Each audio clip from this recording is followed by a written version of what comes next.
I will call this meeting of the Public Safety Commission to order. It is Monday, November 3rd, 2025, 7 o'clock. Establish a quorum of the commission.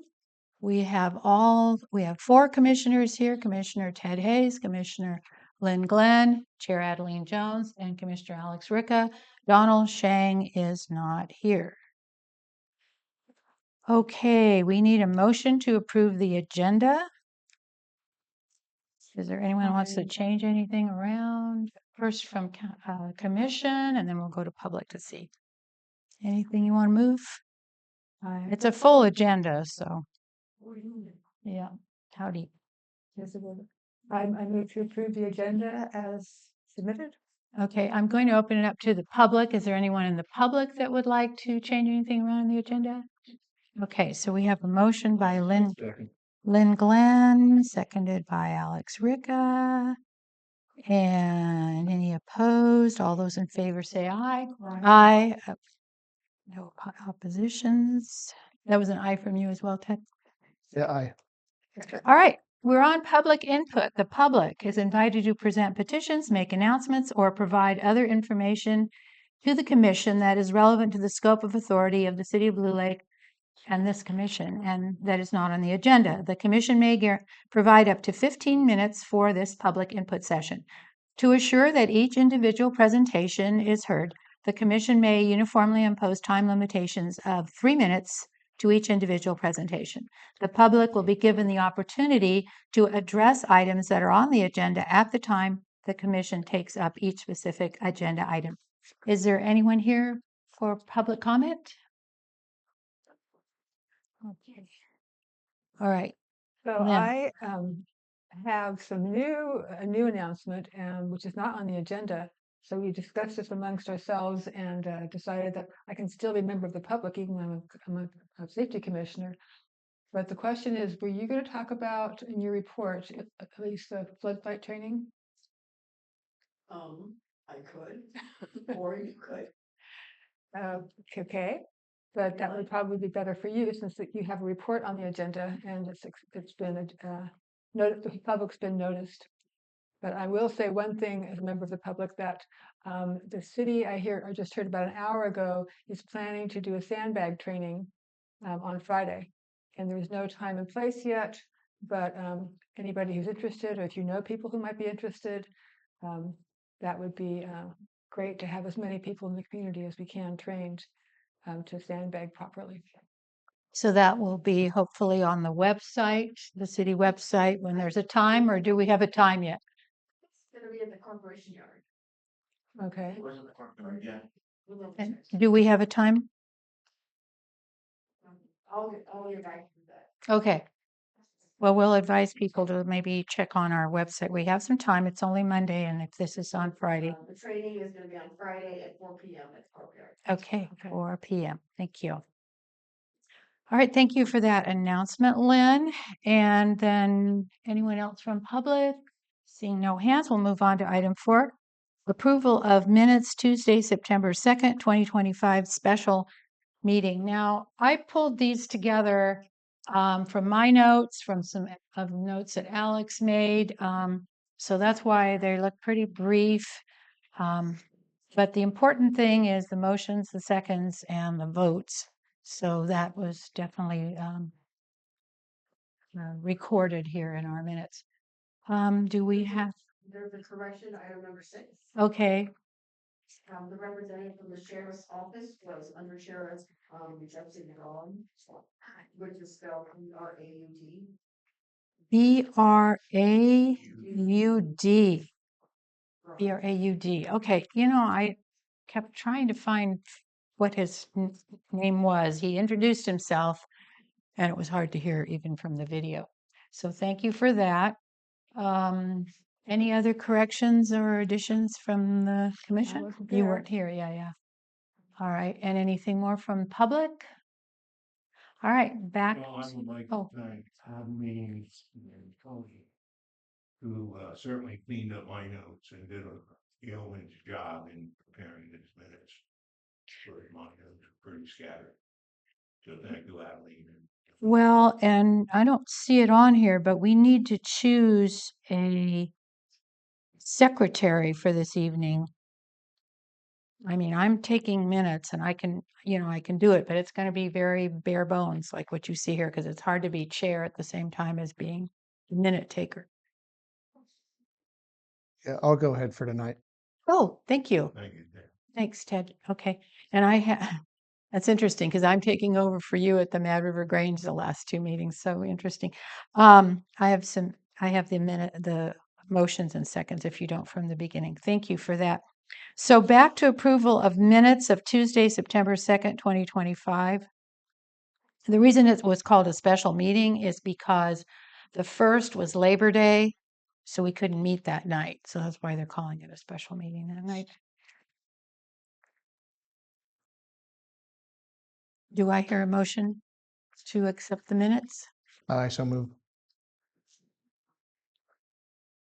And do we have a second? If it's not a conflict of interest, I'll second it. Yeah, I think it is okay because Lynn wasn't there. That's why she's not seconding it. So Alex, that would be great. Okay, it's been moved and seconded to accept the minutes of the September 2nd, 2025 meeting. Any further discussion from commission? Anyone from public? Back to commission for the vote. All those in favor say aye. Aye. Opposed? And I abstain. you're abstaining. Okay.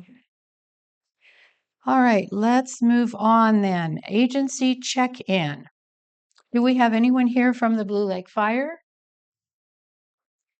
Do we have anyone here from Red Cross? Do we have anyone here from the Sheriff's Department? Thank you. Welcome. Good evening. Yes, it is. All right, a little damp out there, but Yeah. Josh McCall, I'm lieutenant with the sheriff's office. I'm in charge of our patrol operations. It's been a while since I've been here. I used to have the North Area operations, which consisted of McKinleyville and Blue Lake and all that stuff, and now I have operations for the whole county. So For the record, would you spell your last name Yeah. for us? MCCALL. MCCALL. Okay. Call. Okay. Thank you. I don't have anything too significant. Have the stats for Blue Lake from the month of October. These typically be the same stats that are sent to the city staff monthly, but just to kind of share them for the month of October. And this is for the greater Blue Lake area. So while it obviously includes the incorporated area, it obviously expands out beyond that into some of the Glendale area and stuff like that. That's not part of the incorporated city of Blue Lake itself. But with that, calls for service in October were up slightly from September. We had 290 overall in September. It was 296 in October. With that, reports taken, we're only up a couple. We went from 18 in September to 20 in October. Felony investigations were down by 5 from the previous month, 10 in September, 5 in October. And misdemeanor investigations, conversely, were up by 5 from the previous month. We had 23 of those for the month of October. Of the major assault, homicide, those types of things, we had none of those, luckily, for the month of October. There was one minor assault, a couple of burglaries to either buildings or vehicles. That was up 1 from the previous month. No vandalisms reported for the month of October. 2 thefts, which was down a couple from the previous month. Disturbances stayed on par at 6, and 1 trespasser call or prowler call and 1 stolen vehicle call for the month of October. Alarms were down. Patrol checks, so that would be anything from foot patrols, business checks, just general patrol checks in general. We had 51 of those conducted in the month of October. Then it looks like our unwanted subjects and or trespass camping calls were up a bit from September. We had 4 of those in September, 18 of those reported in October.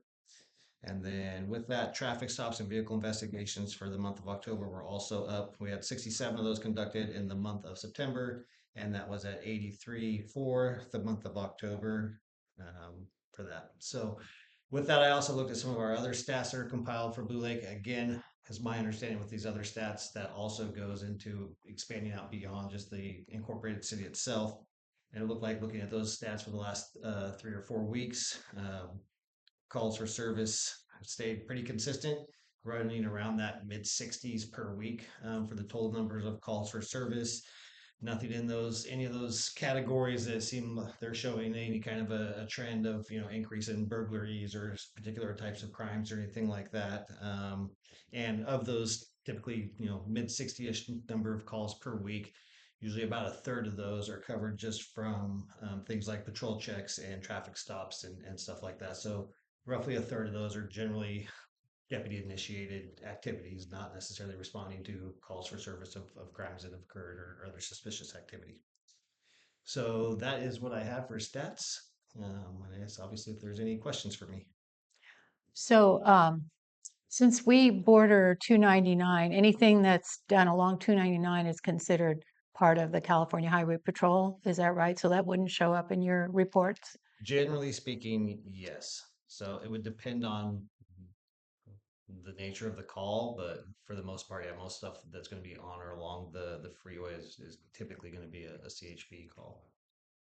And yeah, wouldn't typically be um, aside from which I think we have on here that might be in our other stats.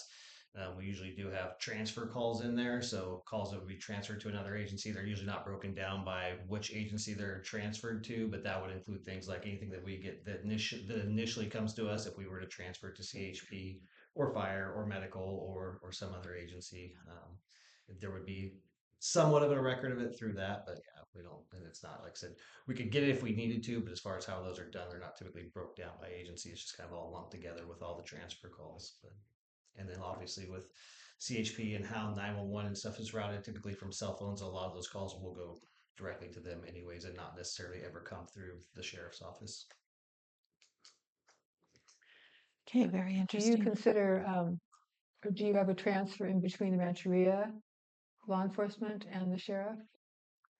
Do as far as yeah, I mean when there's calls if they have so like right now Chief Miller is the only cross deputized um, member of the Rancheria Police Department. They have another officer that's in field training with the sheriff's office right now to get his cross deputization. But yeah, if there was something occurring at the Rancheria, especially if he was if Chief Miller's on duty, then we may respond as well depending on what it is. But yeah, there are times when those calls will be transferred that way if it doesn't go directly through the Rancheria. Any other questions from commissioners before I open it up to public? We used to have the statistics as part of our packets. And Yes, on I the know. agenda too. Yeah, So can we make that request? yeah, let's put that as a future To agenda staff? item because I think we've mentioned that before. So, police log, isn't it called? It's sheriff's log? Or sheriff's log? Yeah, I know that.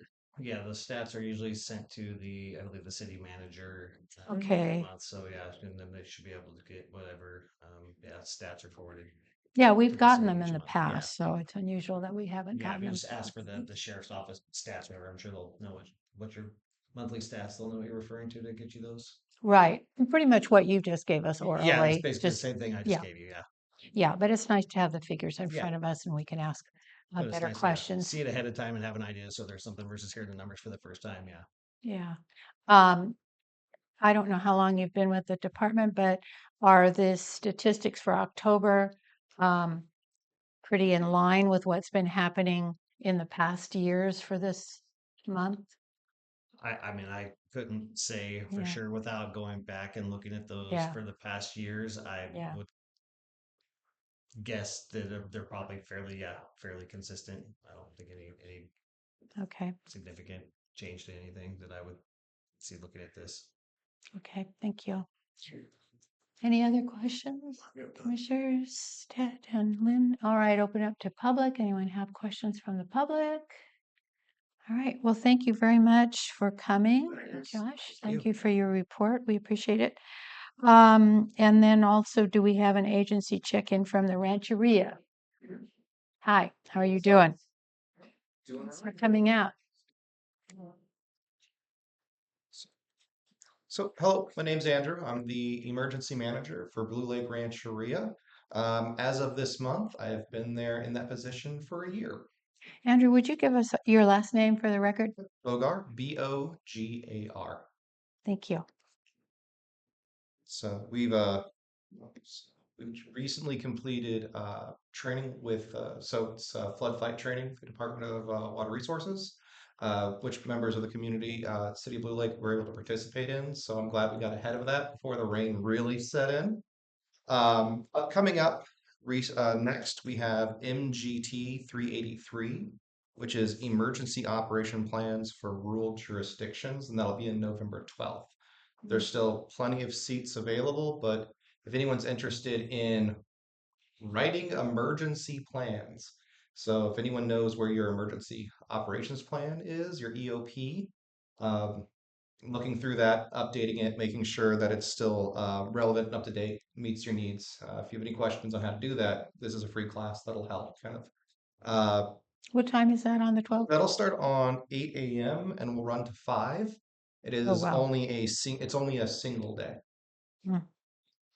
Okay. Yep. And then I'll just from there, I'll do a quick rundown. All of this information can be found on the Resiliency Training and Innovation Center's website, or RTIC.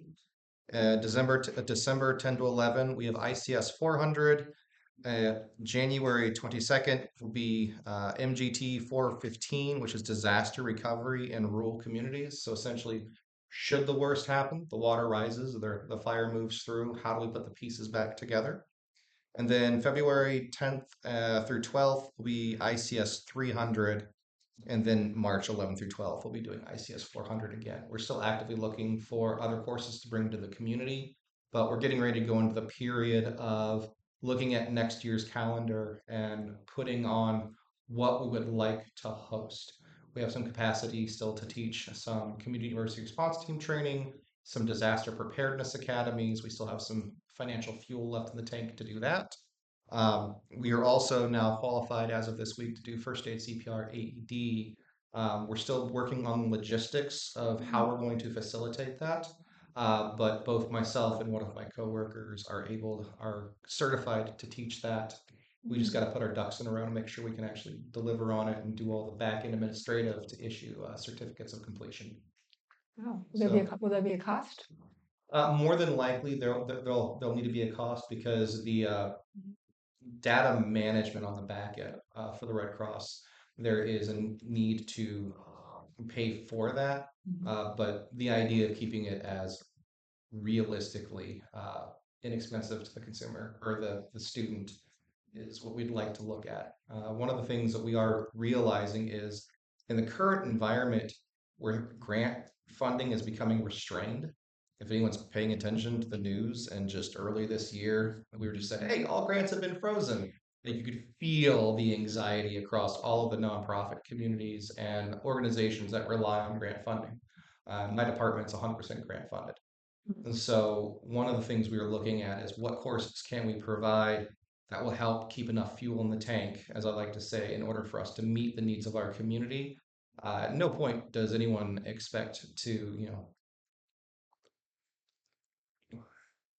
at no point are we going like, well, we're all going to get rich off of this. It's really to serve the greater needs of the community, and what we're trying to do is make sure that we can sustain the programs that we currently are providing. So we want to be able to keep doing that regardless of where the grant situation is moving forward. So Do members of our Blue Lake Fire Department attend some of your training? I know they do a lot on their own, but have you noticed that, or have you reached out to them for these? we do reach out. Classes. Our training's available to everyone online, and we announce it as broadly as we can. I have recently seen someone from Blue Lake Fire participate in one of our courses. I didn't recognize the person, but I recognized the image. So I do know that they do participate, and with the 300 and the 400 coming up, those are courses that most professional first responders need to get their hands on. They're always welcome to sign up and participate in the classes. And those will be at your Justice building? Is that what? Yes, Called, and yeah. then we're looking forward to when the fencing comes down and the driveway's open. We can let people into the new facility that we've been building, the TAM, which has a number of classrooms in it. And my job once that is open is to ensure that relevant and meaningful training is always being held there. Well, that room that we had that one training at was quite adequate. I thought you had internet and you had a big screen, so it was really a good room. Yep. But it depends on how many people you want. It wouldn't accommodate a large group. So the space that you all took the flood fight training in, there's actually accordion wall that could be dismantled and hidden, so Oh, we can double that space if and oh, when need be. That does affect our elders meal program because that's where that food's prepared and served. But we could do that. That room also doubles as an emergency operations center. So should there be an actual event going on, all bets are off. We're busy responding to an emergency. We actually have a classroom in our clinic as well. And then we have a number of spaces around the rancheria that are available to us. And we try to stay flexible with the needs because it's not just our department, there's a myriad of departments that are always looking for training. For example, in February, we're working with a couple of partners and it's not on the calendar yet because we're still working on putting together and finding the instructors, but a wildland firefighter training for youth interested in seniors coming out of high school and wanting to go into wildland firefighting as a career. So that'll be February, the week of February 16th, I believe. Do you know how often you're thinking about doing the first aid training? That's what we're still trying to figure out is what is going to be to meet the need of the community and make sure that we don't burn ourselves out in the process because it's just the two of us. But then also we can't detract from the other work that we have to do. We have to redo our THIRA program. Sorry, our THIRA, which is the threat, risk, and hazards assessment. So I know that's due. Grant reporting is due. It's nonstop. It's the best job I've had so far. But I want to make sure that we find work-life balance for my folks. Because if we can't, one of the things I tell them, we don't put our masks on first, there's not enough of us left over to help other people. So we want to make sure that we find a stride that doesn't break us. all right. Thank you very much. Any other questions from commissioners? All right. Any from the public? All right. Well, thank you for taking your time out this evening to come and visit us. Thank you We for appreciate that. extending the welcome. Yeah, absolutely. You're always welcome here. All right, we'll move on then to items. Oh, just one more Oh, thing. yeah. So I'm wondering if the agents are getting emails and notice of this meeting, and could we include them on the list to get the agenda in the packets? Okay, so that would be Red Cross and the Blue Lake Fire specifically, because it Yeah, looks like all the 4 of sheriff them. and yeah. Yeah, just so then they would know. Yeah, I don't know how they've done that in the past. I know with Blue Lake Fire, we always had Mandy Maker here, and she used to give us a report about Mhm. the fire department. So we'd have to Good if the reach chief- out to if the chief knew though. the chief. Yeah, Yeah. Chief Fanuka, right? Yeah. Okay. Well, I'll make a note of that under future agenda items. Okay, if there's nothing else on this item, we'd like to move on to item 6. The Public Safety Fair was September 20th, 2025, and we're kind of going to have a discussion about some of the pros and cons and how it went. Weather was an issue that day. We had some rain in the morning, and then it cleared up a little bit. Thankfully, Ted Hales brought a covering, a canopy for our information booth, and it had a back panel so that the wind wasn't blowing us away either, and the rain wasn't coming in. But overall, I think it was a very positive experience. I know for the people that were there, they were very happy. And we had, out of the 14 agencies signed up, we had 12 that were there. So we had 2 no-shows, basically. But Lynn and I met with Molly Homan about a week after the fair, and we went over some of the pros and cons of the fair and how it went. And I know, Lynn, you made quite a few notes about that. A lot of it had to do with the publicity was an issue, I think, one of the things, and then the food was an issue because we didn't have free food that day.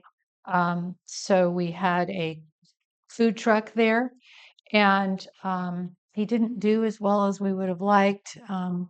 And so that was one of the cons that we had noted. But we did have 12 vendors or agencies. We had this was a large vision of it, but we had a little bingo game that the children could go around and get stamps and then come back and get prizes. We were giving out a lot of free items from our booth, first aid kit,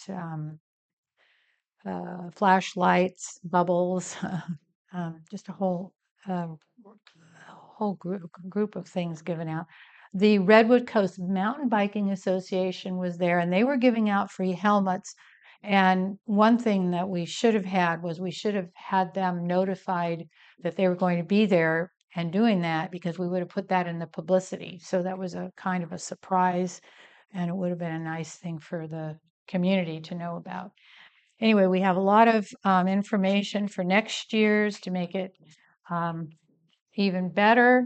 Um, we did have a problem with the date. It was the same date as the North Country Fair, which may have pulled a lot of families away from the event. And there was one other thing that was going on that day. But anyway, I know the North Lots Country of Fair things. did it. Yeah. So we want to look maybe at the date and adjust that accordingly. Yeah, another big difference was that the resource center was not able to contribute any staff on that day because of the cuts, the elimination of the AmeriCorps program. So Molly Hummon, who had pretty much set up the model for doing the fair, she said, I can do the recruitment, I can do everything, but we cannot work on that day. So we got volunteers from Blue Lake to work the fair from the CERT team and from the Crows, and that part worked out well. And Molly she did a really good job of recruiting. But the date, yeah, really, I think the date the traditional date was the weekend before. So I think we need to go back to that weekend because that was many more people showed up last year. And Yeah, I and think the I date had a lot to do with it. The free food probably helped. was not having free food would probably made a difference too. Yeah, we weren't able to get that date. By the time we decided we were going to have the fair, I notified the Parks and Rec Department, and the picnic grounds was rented that day, Right. that weekend. That's what happened. So we really have to get our Now. order in. Yes, probably it wouldn't be a bad idea to get it Mhm. in sooner rather than later, because people start renting the picnic area. So that Yeah. spot evaporates. And then the rain was a problem. The problem is that we had the Touch a Truck event, and the Touch a Truck was really popular with the kids and families. But at the very last minute, Glenn drove out and said, "Can't have trucks on the field because the field was too soft," and he didn't want to tear it up, of course. So we had to pivot. And Kit Mann was kind of took charge. He was a point person for working with the trucks, and they went and put the trucks along the road on Blue Lake Boulevard. Excuse me, not the Blue Lake No, Boulevard. I'm sorry, railroad. railroad. Um, and actually, the trucks liked it. They kind of said the ambulance, for one thing, when they come, they have to be able to leave because they're on duty, and they had to leave in the middle of it and come back. So that worked out really well for them. So I'm thinking that maybe next year we might want to actually put them on the street, but maybe down towards the playground, because when they were up here on Railroad, people came and didn't touch a truck and didn't know that there was a whole fair down in the park, and the vice versa. People who came to the park didn't know because there was no visual connection. So we need to fix that, and Yeah, they should probably be on Charlton Road, we have to on the do other some side of the playground. traffic management. Hmm. Make some changes, but that, I think if we can get our date now and we have a good model, and I think the rest of it worked pretty well. I brought some new materials that the pod group was able to distribute. And these are from the state. The state has a program, the emergency preparedness program, is called Listos, and they have a kind of a different version This is like the old shaky ground that a lot of people are familiar with. This has all the information you need to be prepared for emergencies. And this is a much simpler approach to it. So these disaster ready guides are free, and there's some over there on the table if anybody would like one. And then this was pretty popular because we don't really think about the fact that if there is a really serious disaster, people are affected emotionally. You know, physically is an issue, homes, you know, resources, physical things, but also mental issues are important to be aware of. And there's nothing wrong with that. It's just here's some resources here to prepare ourselves. So those new materials are really helpful, I think. I happen to have a calendar of September 2026, so I believe it would be the 12th instead of the Okay. 19th. 12. Anyway, we'll Next keep year. that. Yeah, we can keep that in Right. mind. Any other comments from commissioners before I open up to public? What did you think, Ted? Went fairly well, given our constraints, weather and notifications. Mm-hmm. So Yeah. just use what we learned this year to improve it for next year. Mhm. Is there any comment from public concerning the fair? I am curious about whether or not the fair is something that has always or traditionally happened annually. Because I think last year there hadn't been one for a while, and then we had one, and it had a huge turnout, and I think the helicopter was part of that. Right. But so I just wonder if we did it every other year, if that would maybe have a better result or not. I don't know. I just don't know um, what the practice has been. Well, when the Public Safety Commission first formed, one of our goals was to provide public awareness event every year. And we kind of landed in October because thinking that school was back in and that kind of was the time. October was a little bit late. Because in some years we did do a fair like this in the park. Other years we'd have meetings over at the Grange. We had some pretty successful community meetings. One particular year when Lori Dangler came and the Humboldt Municipal Water District came and talked about the dam, safety and that kind of thing. So it's varied as to what events that we have done, and I don't know what in which one. I left the commission after a couple of years, so I don't know in the interim. I know they did do some fairs, but probably not every year. Right. But I don't think there's anything wrong with the consistency and doing it. If we find next year we still have a low turnout, then that might be something to talk about. I don't know. Thank you. Any other comments from public? Okay, we'll move on then to item 7. Refrigerator emergency magnets, discussion, possible recommendations to the council. And you all have your pictures of the magnet. I have the actual one from my refrigerator, looking pretty banged up. So I did contact the sheriff department per your suggestion, Elise, and I talked with Katie there, and she said, no, there's no money for anything like that. So then where I went was the Pacific Paradise K. I was going to say Pacific. Okay, Paradise K in town here. I thought, let's go local. And so I brought the magnet, and he got back to me and said, for 500 magnets, this is basically the size of a business card, it would be $200, which I think is pretty reasonable. And there's about a 3-week turnaround. 3 weeks for him to do it. They can print it right away, but they can't get the magnet, get it all put together. So I'm wondering where to proceed from here. Is it something we need to recommend to the city council if we decide to go this route? And it's such an inexpensive item, and yet I think it's so important.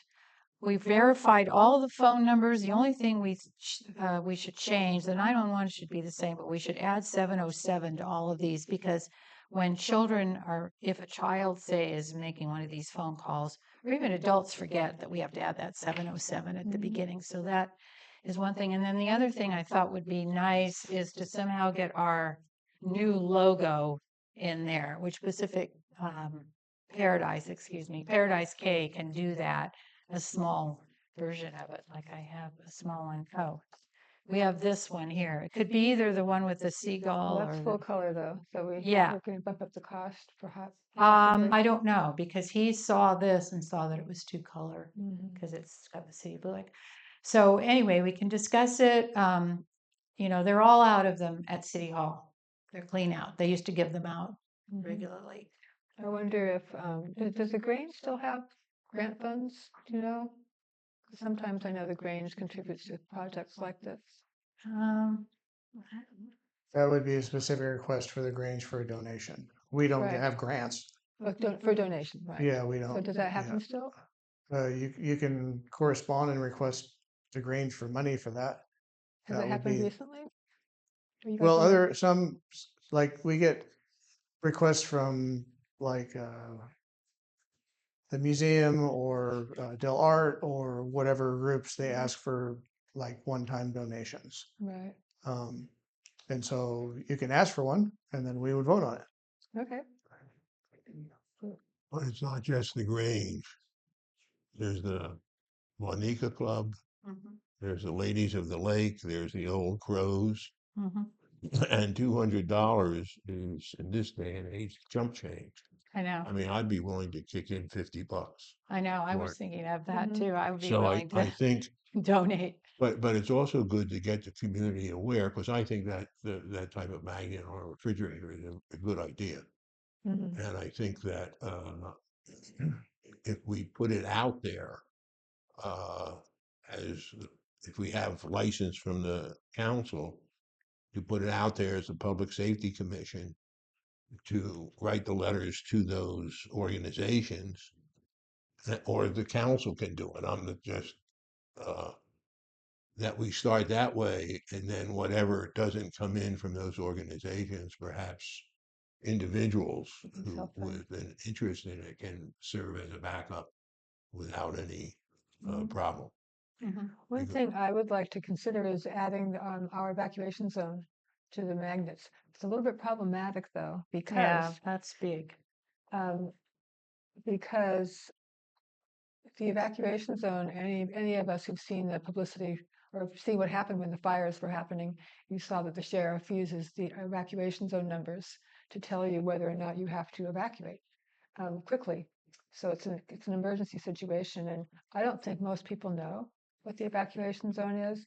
But as you can see on this map right here, um, the zone for Blue Lake, we have one number, and the Rancheria has another zone. So I'll show you all. So this is how the sheriff breaks it up. So we in Blue Lake proper are hum EO49.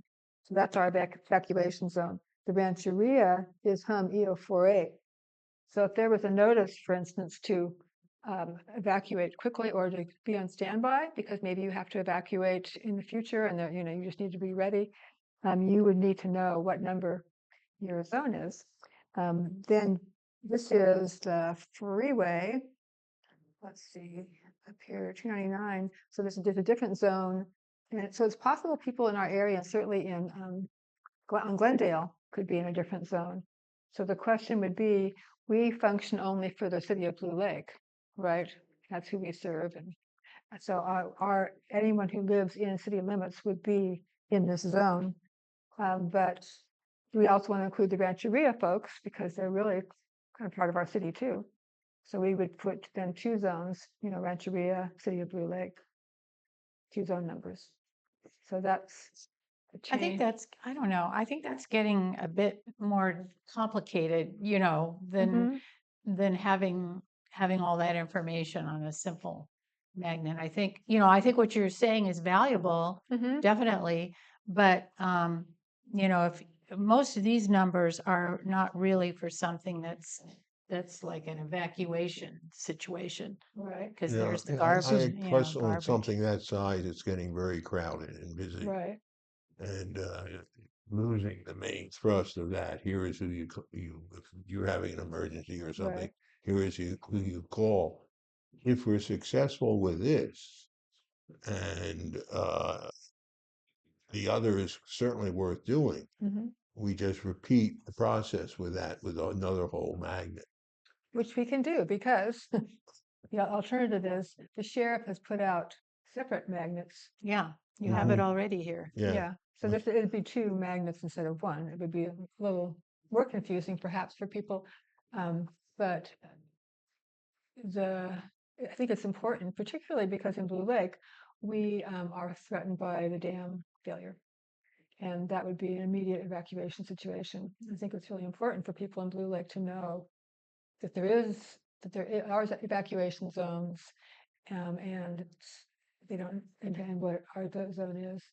So yeah, we could make a concerted effort maybe to distribute. We could get more magnets from the sheriff and distribute at the same time Mhm. if you wanted to, or Well, these have typically, these have been at City Hall. Provided some magnets with the evacuation zone information on. Yeah, the- she has a whole box the, of sh- them. the sheriff, they have put out some magnets with a place to write in your zone, because of course, these are for people all over the county. Great, thank you. So it's possible that we could ask if they had enough magnets to distribute along with our other city magnets. Right. Well, these are at City Hall is where they are, you Mhm. know, where they have all of their, um, So would we make an effort to There. distribute these magnets, or just tell people they're at City Hall? I mean, the new I would ones. just say you tell people they're available at City Hall. Oh, mhm. Yeah. okay. I would also suggest that the zone that is appropriate to each demographic be put into the cards, the magnets given out. I mean, if a person comes in, picks up this, it tells them nothing. Yeah. I don't know what my zone is. Yeah. How do you find so- that so- out? That's what I was just saying. Our zone isn't in the city, is EO 49 in the city of Blue Lake. CO49. It's EO, I Hum think. EO. I'll show you again. So here, so we are Hum EO 49, HUM HUM. And if you live in the city of Blue Lake, if you, EO49. right, Okay. Well, that probably should be put in, or at least when those go. Are you going to disseminate these through the City Hall, or how is this we could being do this disseminated? along with the new magnets, just have Oh, yeah. some. Okay. Well, what is the feeling of the other commissioners? I mean, you know, I see this as something that I mentioned earlier, children can use, Mhm. you know, very easily, you know, something really clear. And parents can say, you know, these are the important numbers. If something happens, you know, grandma or whatever, they know there's numbers there. Well, yeah, it should just be, make the additions with the, adding the area codes Hmm. as appropriate. And, Those are great. Everybody Get gets 'em- them on their refrigerator. get them Yeah. printed up. Yeah. We had them for years, but they run out of them.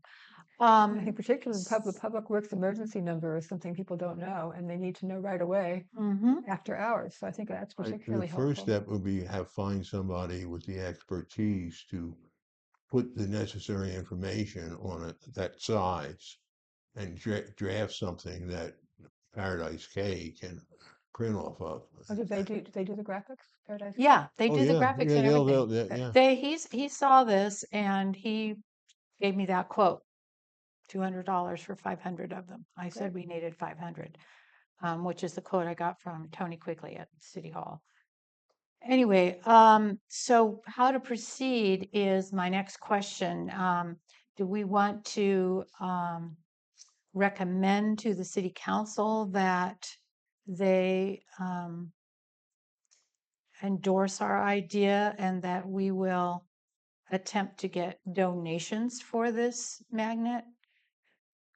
I mean, I don't want the burden to be on the city. I know it's only $200, but I don't want the burden to be on the city to pay for it. I think it would be nice if we can, you know, I'd be happy to go to the Grange or the Wanikans and see if we can get some money from either of That'd be great. those. Do we need to bring the council in, do you think, Elise, or are we good just to pursue this on our own?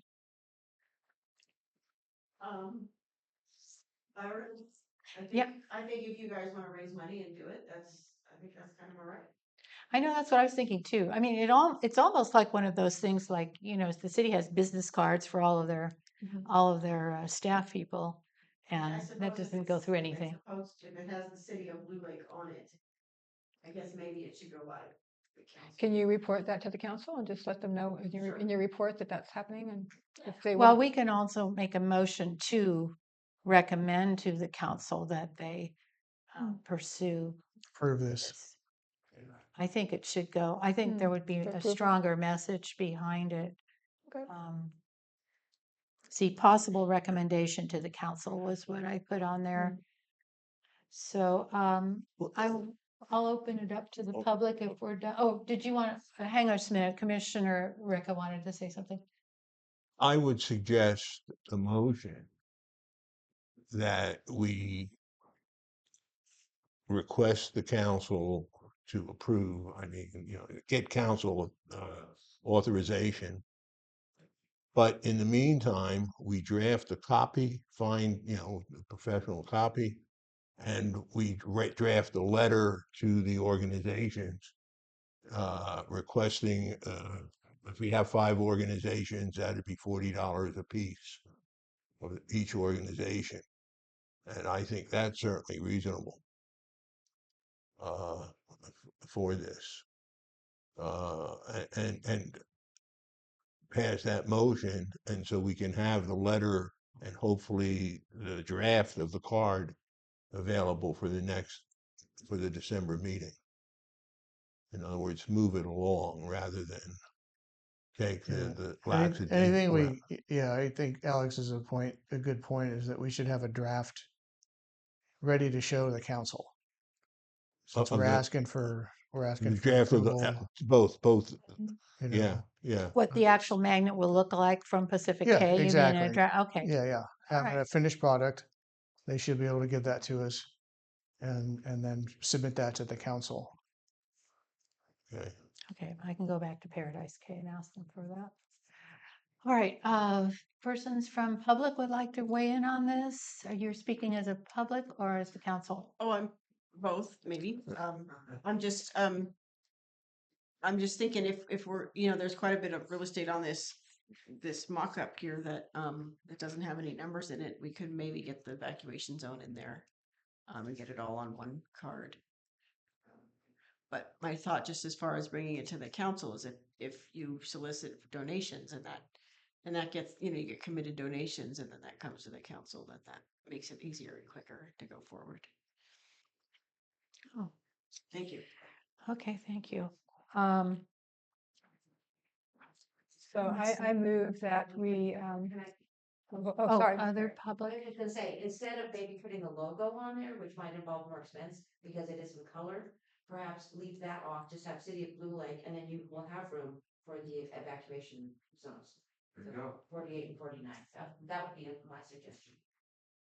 So so on this, it should say evacuation zone HUMEO 49. City of Blue Lake, and then the Rancheria, EO48. Okay, Oh. I'm confused now. All right, what Is all it- should it say now? Well, if we're going to be also, people in the Rancheria also get water service to the city, I presume. Yeah, So. but they're not part of the city. They're a separate nation. Right. Okay, They go are. ahead. They would, I guess they wouldn't, would they be calling, they'd be calling 911, and maybe they have Blue Lake garbage service. So I think some of these numbers would be helpful to all of us in town, even our neighbors. So we have, because the evacuation zones are different depending on if we live, if someone lives in the city limits or in the Rancheria. Yeah, see, Yeah. that's where I think this is, I mean, we already have these, so I'm not sure if we necessarily need the Right. evacuation zone on this. I mean, we can take off the logo if you don't want the logo. I don't think that matters one way or the other. How much more is the Percent. logo anyway? Just have that. It's like $10 or. No, he didn't say, he just said, because I mentioned it to him. He just gave me a flat fee of $200 for 500 of these. And it's two, So- it's two It's like color, 10 right? or 20, I'll pay that for, put the logo on there. It looks better anyway. Yeah, I know, that's what I It's more a question of space Yeah. than that, Yeah. okay? I I mean, mean, the we're talking about logo's a this- good idea, but the information's more important. Yeah, And if you make it too busy, too crowded on that, yeah, people's eyes glaze over it. yeah. And, I mean, I just noticed that it's pretty small here, or there's this one here that's a little less Yeah. busy. Well, I It's think been I used. withdraw my request to add the evacuation zone on, because the other thing I'm thinking about is this is confusing for people. People don't know what the evacuation Yeah. zone is. Yeah, And I think on it would these be. magnets, there is the QR code that they can use to find out what we're talking about here. Which stands for quick response. QR. Did not know that. So if the logo goes back on and the five numbers, One, two, four, three, five. 4, 5 numbers. Yeah. Yeah, Okay. I think it might be clearer. And then I would like to make a concerted effort to get the sheriff's magnets to people as well. With the So QR code on them. let's have a clean motion now. What would you like to move? That we proceed with Drafting drafting card, the magnet the magnet, and letter, soliciting. a donation letter to local nonprofits. Is that a motion? Uh, Sure. I was suggesting it, whether somebody else wants to make it or not, but No, it sounds good. So the motion stands that we're going to get a prototype of what this looks like and Mhm. then proceed with letters to the various, We should specify, so letters to the Grange and Yeah. Juanitas. What are the other I organizations? would say Grange, The Old Crows, Grange. Old Juanitas. Crows really doesn't have money, do they? No, I don't think. They're individuals. They can do it. They Okay, can take Old Crows. they can raise it. Juanitas You- have money. Well, I think it might Some. be most confusing and quicker to just do the two, ask the Grange and the Juanitas. Oh, okay. And then that'd be $100 each. Okay. Okay. Okay. Who wants to write it? The letter. All I'll right. volunteer if Oh. nobody else wants to do Okay, it. Alex, go ahead. get Okay. it from you. And so if I get the letter to You can get it to you me. and Well, Ted, the or Grange to meeting is the Marlene's 12th. across the street. Is Marlene still president? Yes, or she that? is. I'll take it across the street to her. Okay, the meeting is the 12th of November, which is roughly 10 days from today. Okay. We can work out those details, I think. Okay. Okay, $100 a piece. And for the card listing emergency numbers to call a a magnet magnet, a card. refrigerator Magnet. magnet using yeah. All right, I can give you more details if you want. All right, Um, I'll try to get that to you 3-4 days. Okay. Our next Wanika meeting is So do you have, this so Thursday. who's making the motion? Okay, so the motion was made by Alex Ricca to get the prototype from Paradise K of the refrigerator magnet and to begin generating letters to the Grange and To write the draft Wanika. for donation letters to Grange and Juanitas. Okay, and then we will submit to the council. Submit the draft to the council. Yes, Oh, and then for their okay. approval. Yeah. Okay, so that you wanted that included in your Yeah, motion? yeah. And then I'll submit get to the one to council. City Hall as well. Because the next council meeting is on the 19th of November, so we should have that together by then, I'm assuming. All right, is the motion clear to the commission? Get the prototype of the magnet, Right. generate the letters, present to the council. Let's pass that. Let's vote on the motion and then figure out how we're going to get the prototype. Okay, Because that's not my purview. I got no idea. on You that. guys can whip that up.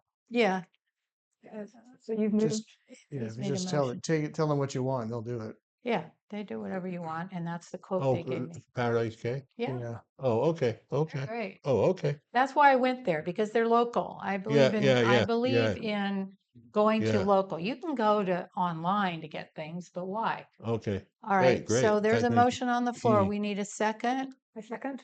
All right, Lynn Glenn seconds. Is there any further discussion from commission? Nope. Any discussion from public?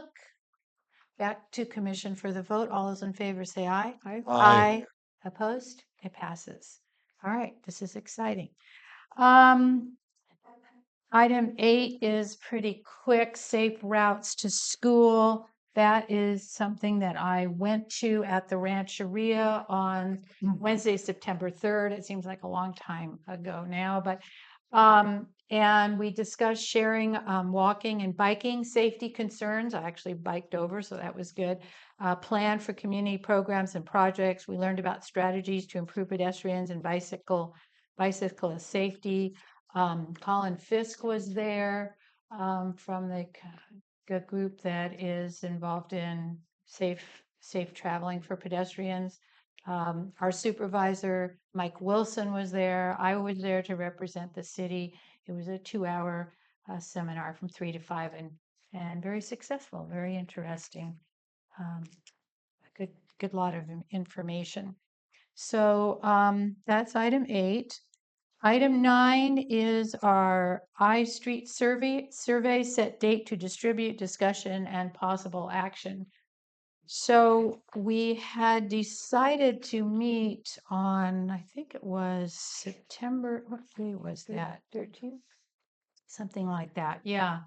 And we met at town hall, the town square, excuse me, but we did not have the surveys because Ted was sick at the time and we didn't get the surveys out.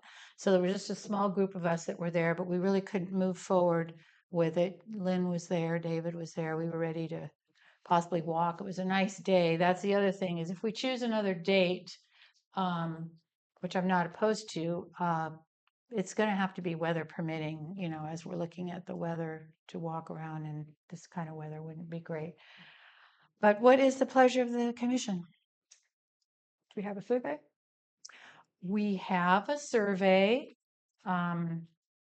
We all have copies of it. We had them in our packets from a few times ago. times ago. Yeah, a I few just don't meetings. know if City Hall's printed those up yet. I- And so. Yeah, I and don't so, think they have. I had emailed it to. And I think that's the I problem. had emailed it to Tony Quigley? to Jan, no, to city manager. Jill Duffy? Jill, yeah. Jill. Oh, I emailed it to Jill the week prior. oh, And I never heard anything back, and I was sick, and right. it just wasn't my focus. Yeah.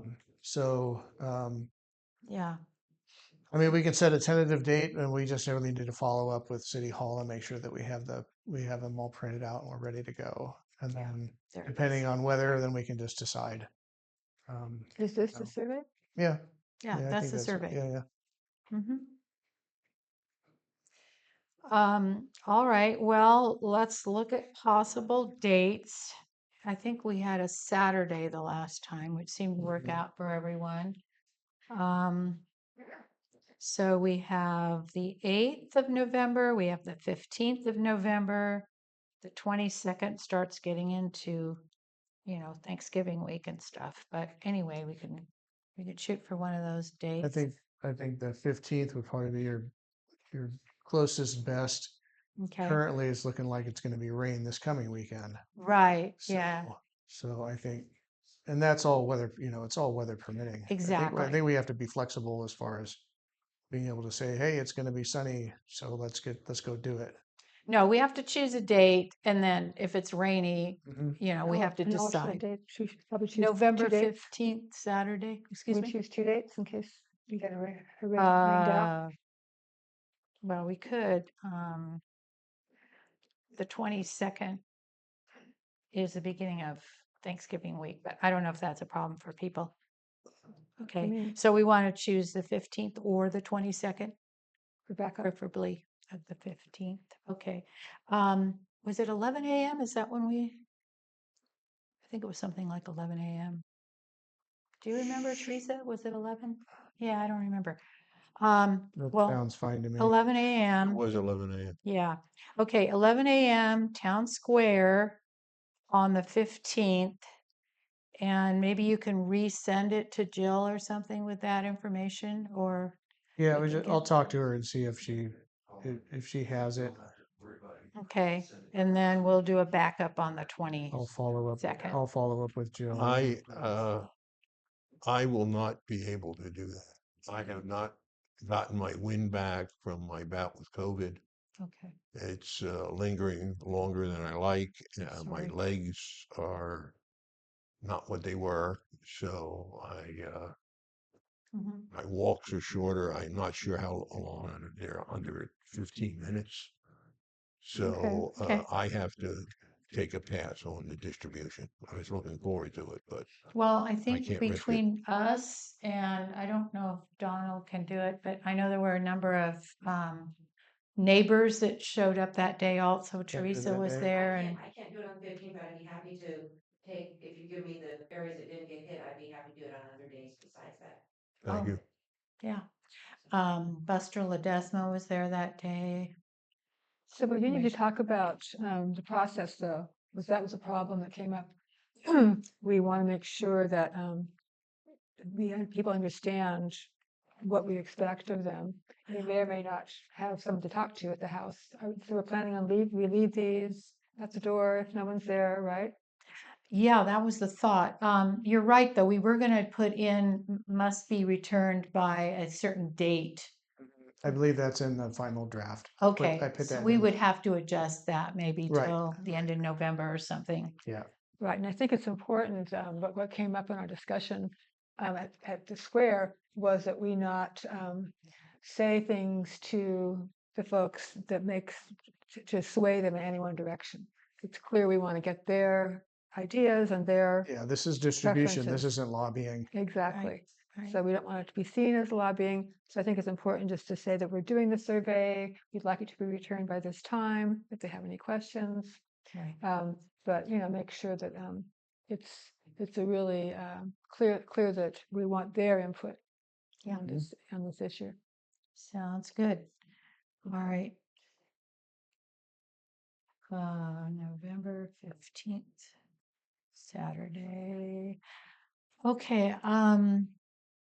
Is there any input from the public on this item? What's All right. this particular one or?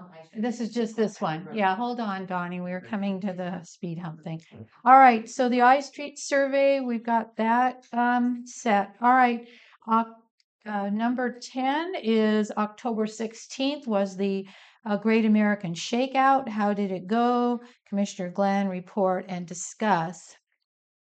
Okay, so did everyone observe the shakeout this year? Did you know there was a shakeout? I knew there was This one, year? but I admit it Okay. came and I think went. my granddaughters mentioned it to me. Okay, that's good. I know the school who did it. So the shakeout is something that we do every year. It was October 16th this year, always the third Thursday. And the reason we do the shakeout is because Humboldt County is one of the most seismically active areas of the country, the continental United States. We have more earthquakes here than anybody. We also know that historically there has been a 9 earthquake. And we saw Fukushima, we saw what that means. And when that happens, there'll be both an earthquake and a tsunami. We can anticipate that there will be definitely be earthquakes and some big ones that we need to deal with. And the best way to be able to respond properly and take care of ourselves and our families and our property is to practice. So muscle memory is what we talk about a lot with this. Drop, cover, and hold on. That's something that all the kids learn at school. If you ask any child what to do for an earthquake, they will tell you drop, cover, hold on. If you ask the adults, they'll say get in the doorway, run out the door. The adults don't quite have it down quite as much as they should. Yeah, and going outside is one of the worst things you can do, is what I've understood. Yes, the reason for drop, cover, hold on is that most of the injuries that happen during earthquakes happen when people are moving. So you want to stay put and you want to protect your head and neck. Now you'll notice I have some handouts over there, but for you guys too. But there are some modifications that happened this year to drop, cover, and hold on to acknowledge the fact that everybody cannot drop. And and hold on. Some people, if they drop down, will never get back up again, or they will have difficulty doing so. So, and some people are in wheelchairs, some people have canes. So they've modified the practice now. So if you are in a wheelchair, for instance, you lock your wheels and you cover your head and neck. If you have a cane, you brace yourself, you sit down if you can. Again, cover your head and neck. If you have artificial knees and can't get down on the floor, same thing. You want to find a safe place, brace yourself, sit down if you can. If you can't, up against a wall with no windows. But the whole idea is to stabilize yourself, avoid falling over, and protect your head and neck, and protect yourself from flying glass and anything else that might be falling on you. So this is something new, like I said, that everyone should be aware of, but practicing is really important. And the other thing that happens during on the shakeout is, for instance, we have our neighborhood pod uses the shakeout for a drill every year. So we did an assembly drill this year, and that means that we practiced our procedures that we are teaching ourselves to follow, and we check on ourselves and our families and our homes. We put up a sign in the window, okay or help, depending on how we survived the earthquake. And then we check on, we have 17 families in our neighborhood group. And then we have, within those families, we have buddy groups. So the buddy groups check on each other, we text each other, and then we report, those of us who are home, report to the food booth in the park. That's our assembly point, and see if everybody's okay.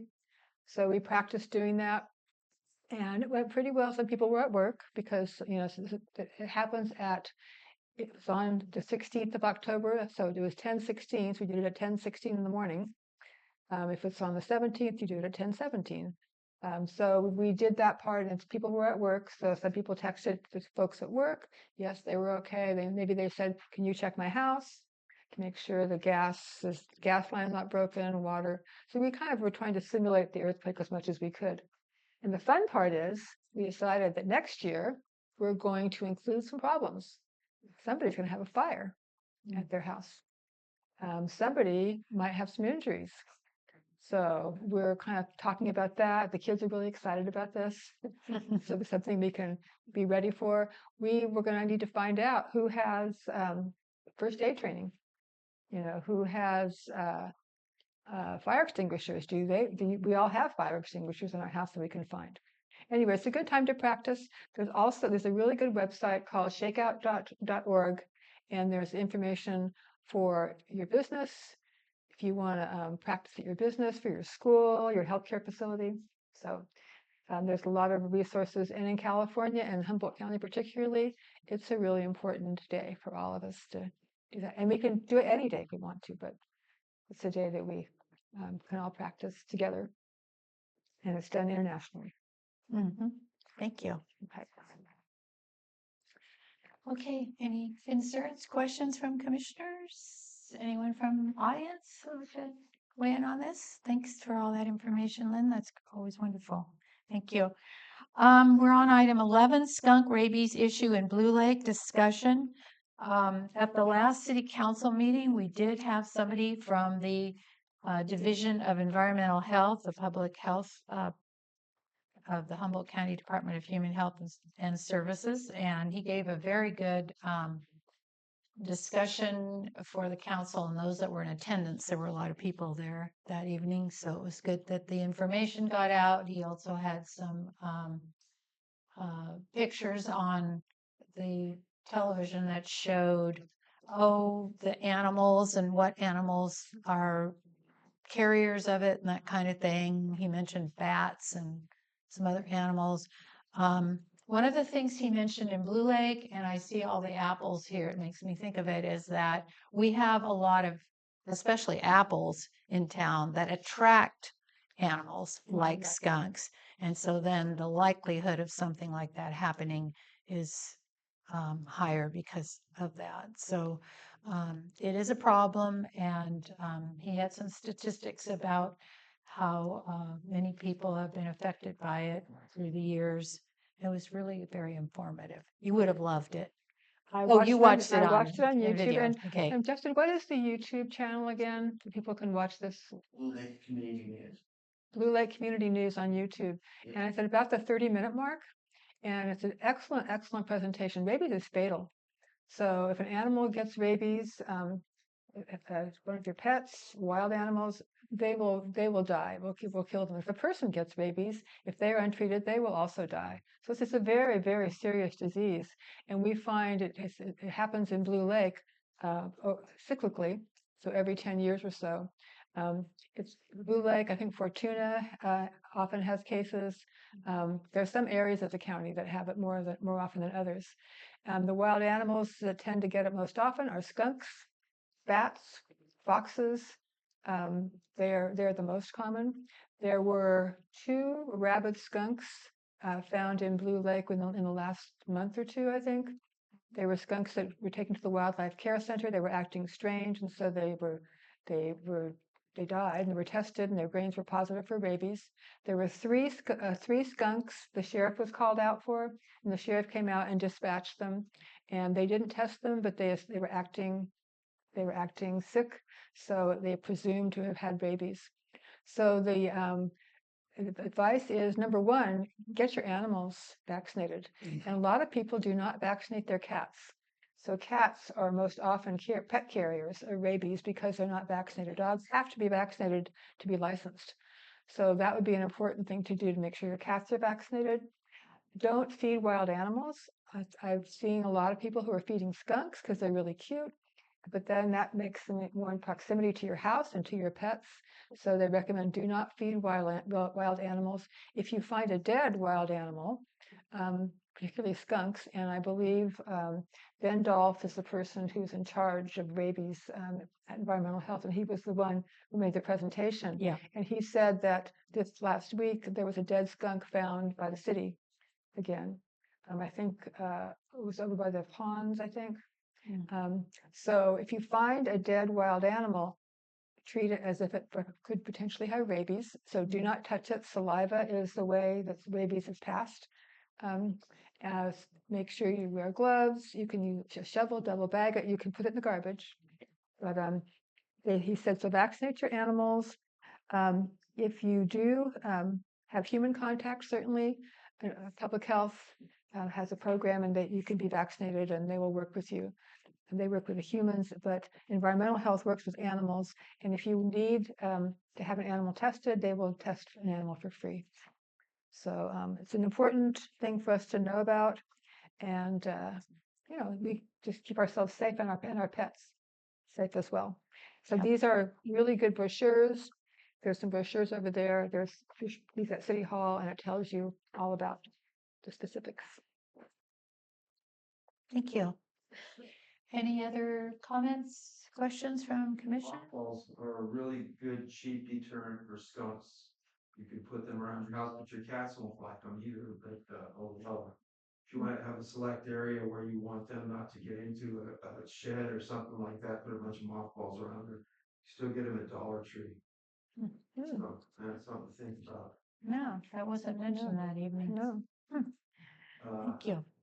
Anything mint, if you get wild mint, it works good for them. But They don't like mint either? rats. Oh, It's really good. okay. Any other questions or comments from public? Okay, thank you for that information. And yes, it was a good discussion at the council meeting and a good presentation. Item 12, increase of speed bumps throughout the city discussion. Don called me in time for the October meeting, which was canceled, wanting speed bumps around and about his location at A and Broad Streets. We missed the October meeting. It was canceled for some reason. I don't remember. And so I called him this afternoon, reminded him he had oral surgery today and is dedicated enough to this issue to appear here tonight. Both Don and I have spoke to residents in and about that intersection. Not one has objected to speed bumps. So my inclination at this point is to proceed. I mean, I would hate to have the commission duplicate what has happened with the I Street proposal. I mean, it's just it's dragged on too long for the citizens and so on. And there's no blame or anything in that statement. It's just a fact. And I would like us to take the location that has been accepted is a Wall Street from basically the one speed bump on each block from First to what is it, C Street up there where the Shepherd property is.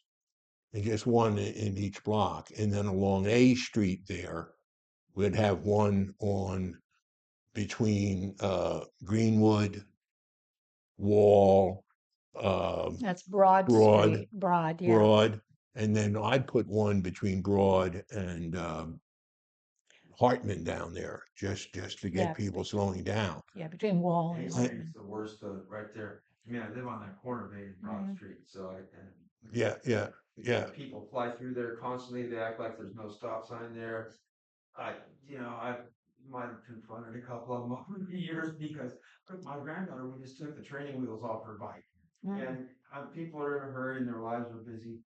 Whatever, you're taking your kid to school and you got other things going on. I don't care. I just want a speed bump there. Right now, Cash and Melissa said, well, you can put it right in front of their place, which would be awesome. Like 30 feet recessed in from that stop sign there on A Street. Yeah, mid-block on those blocks going Yeah, through there, it's a all of ideal them. spot where people, so they won't be able to get up momentum coming from the other end of the block, and they'll see that there. Yeah, So that's just past your house to the east? Is that where you're thinking? Yeah, just thought like, say you're coming up A Street from the church and you get to Cash and Melissa's place, you just. I don't back know up who 20 Cash feet and put it right Melissa. there. Yeah, Cash. Oh, Cash and Bujo. Oh, yeah. Okay, sorry. Yeah. the speed bumps that people with whom I spoke wanted were the ones that you just set down, the rubberized ones that you bolt into the Oh, street. and those The are one speed humps, I speed think. humps, okay. And Yeah, that's a bump is actually a higher thing. so The there's no speed hump construction is more of the lower involved, type. and Public I Works can learned do about it. this. Public Works can do it like that, and I think we're They have talking them. a little. We're talking there'd be four, another four. That's eight, and probably one at least. I would say to the below, coming down to First Avenue here from your place, because you have that intersection where I've seen people come where the Y is. You know, that thing come around that corner pretty fast too. Yeah, oh yeah, people are in a hurry these days and like I said, the city council, we used to have a peace officer in front of the school every morning before Gunderson became sheriff and whatever out here.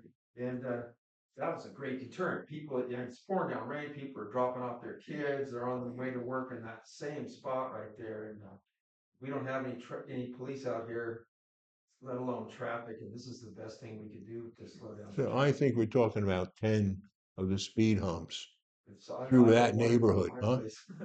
Well, Yeah, I think, yeah. I don't know, personally, I think that's a little bit of an overkill, It's but one a I block. do It's one a block. 2 a block? One Oh, a one. block Okay. for an Well, extended area, but it's slowing it down Well, all part of through the that area. problem with A Street was when it was built really wide. That was the Yeah, idea. yeah, And yeah, that makes people think it's a freeway or, yeah. someplace to go fast. So you're suggesting one per block. Midway from basically, So one from Greenwood to Broad, that's one. From Broad to Wall, that's two. And from Wall to Greenwood, that's three, in my opinion. okay, but you have the other direction. You're going just, Right. I'm just going on A Street. That's what I'm yeah. thinking, first of all. Okay, Three on A. so you need, Well, here's what People fly through there. we probably should do since it's a discussion, it's not an action item, No. is you should get a map Mm-hmm. of that neighborhood and draw it in. Mm-hmm. And that way, we're not going, no, by Fred's house, no, by Jabe's house. Right. Just have it Nash and map, Melissa's house. map it, Yeah. and then present it. Uh-huh. And then Okay, we can just say, okay, put it to the council or Public Works, whoever approves that, whoever does that. okay, Make the plan, Okay. have a Okay. map that shows where they're gonna be. Okay. So Okay. Doesn't have to be consensus wise, dragged out. we need to I don't kind wanna, of, I don't wanna drag it out either, but no, no, no, you can't, nobody can do anything with what we're giving them. We have to have a map, you have Some kind of precise. to have a map. You have to have a map so that Glenn and his people could look at that map and go, okay, it goes here. okay, I got some Okay, it grant, goes here. Okay, it goes here. Well, first it's gotta go. It's got to be approved. Once it's approved, yeah. Once Yeah, once yeah, once it's yeah. Yeah, approved. there's a Yeah, cost I'm scared it's associated with gonna get each so speed big bump. now that it's gonna be, everybody's gonna be, we'll have to wait 3 months for the one in front of our place that we really are requesting before the whole mass can get accepted at one time. Can we just do the A Street one right now, and then you guys can work on whatever you think are other spots, or I'll help you with it? Is that okay? So it doesn't- Well, the city engineer came and talked to us a few months ago about the processes that has to happen when you change things with like traffic signals, traffic stop signs, any kind of things with the Speed roads. bumps. Speed Yeah. bumps, those are all, changes to the roadway. Right. And they involve safety, and they involve I think some kind of precedence. There's a study that has to go in, has to be done for traffic signs, I believe. But there's some rules and regulations basically, because we are a city. Always, yeah, we're a city, and and the city has liability, and everybody pays for it if there's a problem. So you want to do it right. But I think it's, yeah. I think Ted's right. I think I'll map out the for A Street and Wall Street, because those are the two areas which have approved this, the people. Yeah, And you probably have a good idea. Yeah. So you should get with Alex. Yeah, Mm-hmm. And just look at it, get blow up a map of the area and then put it in and submit a plan. We request it's a simple. We request the speed bumps be put in these locations. And kind of think it through a little bit. What if I don't get my way with the 10 that I want? Where are the critical ones? Where do I want the critical ones then? yeah.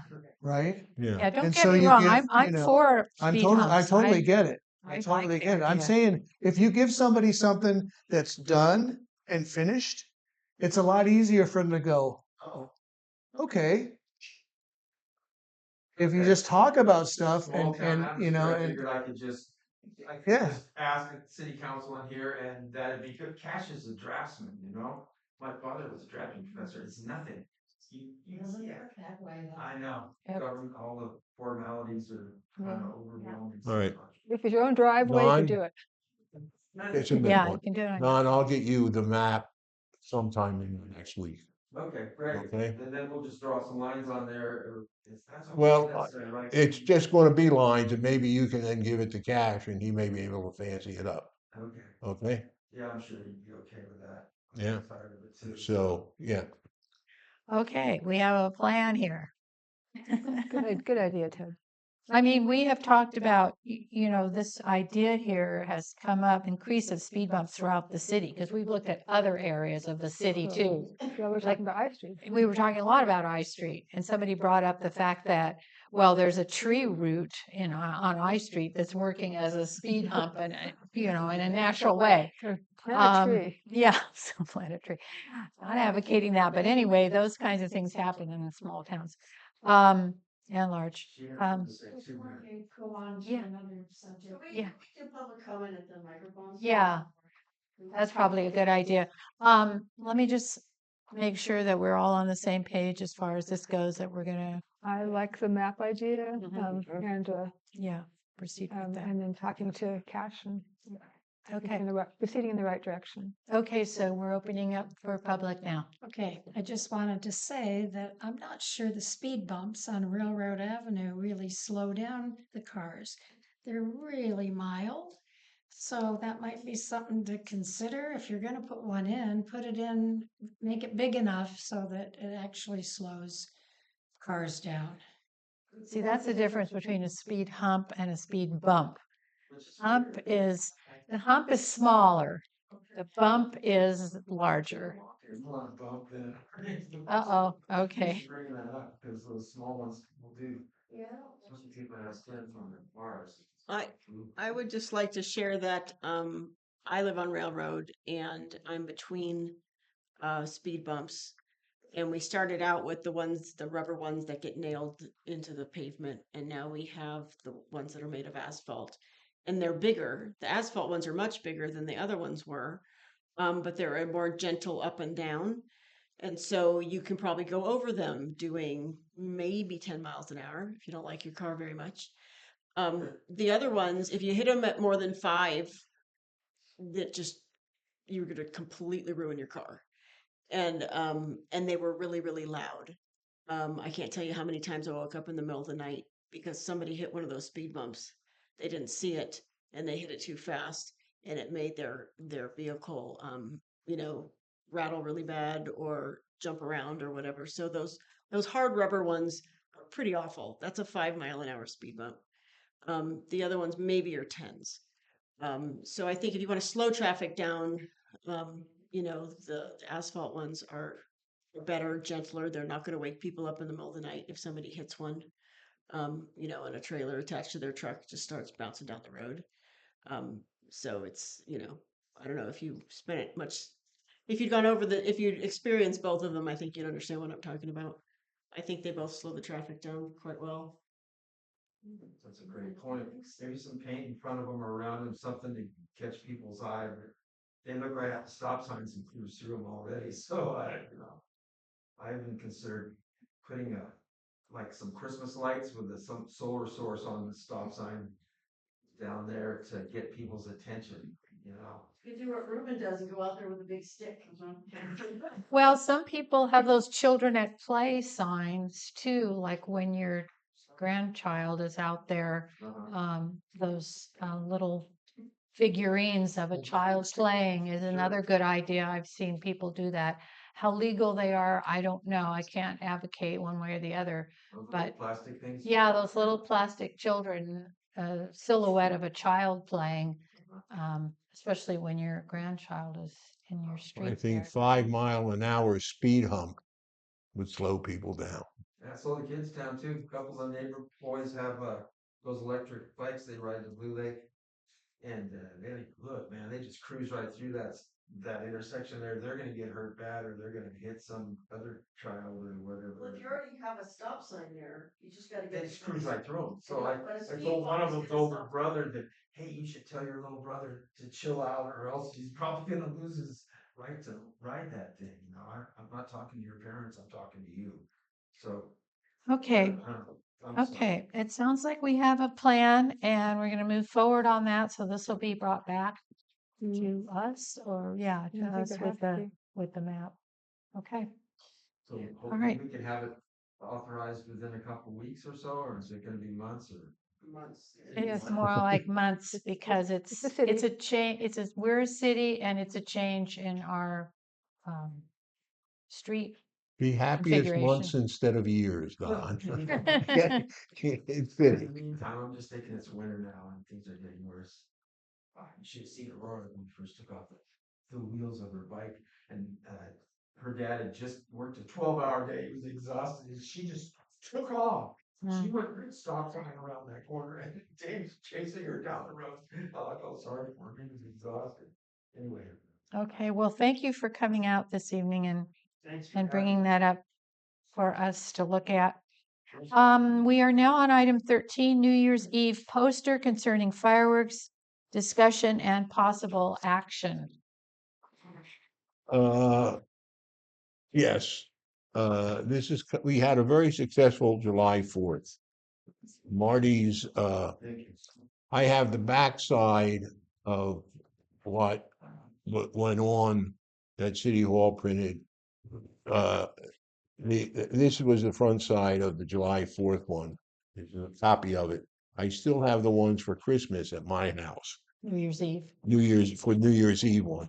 And what we did with this one, we printed the city ordinance regarding fireworks on the other side of the new New July Year's 4th Eve. one. Well, yeah. I exactly. suggest we do that again, that we just take this existing fireworks ordinance and put it on the back. And I would say, I believe there's a summer youth program running during the Christmas holidays. There And is. that was one of the major distributions. There was a stack of them in the logger that were red because of the fireworks ordinance. So, and then there was handing out, there was a couple posted around town. The weather was better, so a couple were posted on telephone poles and so on about town. And we had a really quiet New Year's. It was a quiet New Year's. I mean, 4th of July. 4th of July. Yeah. Thank you. 4th of July. In my 44 years in Blue Lake, this past 4th of July was by far the calmest, quietest one. So thank you, Marty. It was really successful. They can be laminated. The city has a laminating machine if we need to have that because of the I think weather. a couple of them were. Okay. They probably were. Okay. Because even in the summer we get rain. I think a couple of the July 4th ones were laminated too. And I'll be here so I can ring the church bells at whatever oh, time you want me okay. to. I don't know if we want to do it at midnight. No, 9 o'clock. 9 o'clock? That was what Well, time? yeah. It was 8 o'clock when we did, when we used, You said 9. okay. Yeah. Okay. So No, I'm saying when during COVID, I used to ring the bell at 8 Oh, o'clock. That right. was me that used So to ring the church bells at 8. But I- 9 o'clock is fine. I will take the existing leaflets with your jingle on it to City Hall and ask them to duplicate this, the fireworks ordinance on it. And then we can discuss the distribution in December's meeting. Yeah. And Probably just kind of repeat what we did for July Exactly, 4th, I think. A exactly. lot of social media stuffs, things posted around town. I remember seeing them posted yeah, And if- around town. and if that signs the city had there on the museum strip, at this end of the museum strip, Oh, was yeah. really in a good place. And if that's put up again, if it's weather, Yeah, it said 4th of Oh. July, unfortunately. Yeah. Maybe you could go out by the roundabout and get even better. oh, This is- okay, Well- well, that would require Rancheria permission. No, it require, well, on the roundabout is the Rancheria. On the property where our Welcome to Blue Lake that's true. sign is the school. That's true. And that dovetails into something else that Marty called me about the other night, was to get on the school board meeting agenda to have the New Year's Eve plea handed out to students at Blue Lake Elementary School. And I will go to the school board meeting on the 13th at 6 o'clock, and I will try to get on the agenda. But I tried this before and it was not successful. The superintendent did not feel it was appropriate for her students to be, I don't know what, guilted out by this or Well, something. that would be great. And if Yeah, if they it's- do it, it's they up to her. didn't allow it for the 4th, Yeah, and we still had a very successful time. right. Yeah. So I think that if we duplicate that effort, and since we've been through it once, we know we can do that. And yeah, so I'll Well, I'll do what I can on the end of the school board. I Okay. don't mind that. I'll see if I can get on the agenda, if it's okay with the superintendent. And then you're going to, you have the July 4th one, but do we have the New Year's? yeah, I have Eve? I You have them that. already You have the printed. The template. Oh, great. Paradise K, when he printed the ones for July 4th, ran where Marty asked him to do another segment for the holidays, New Year. Right.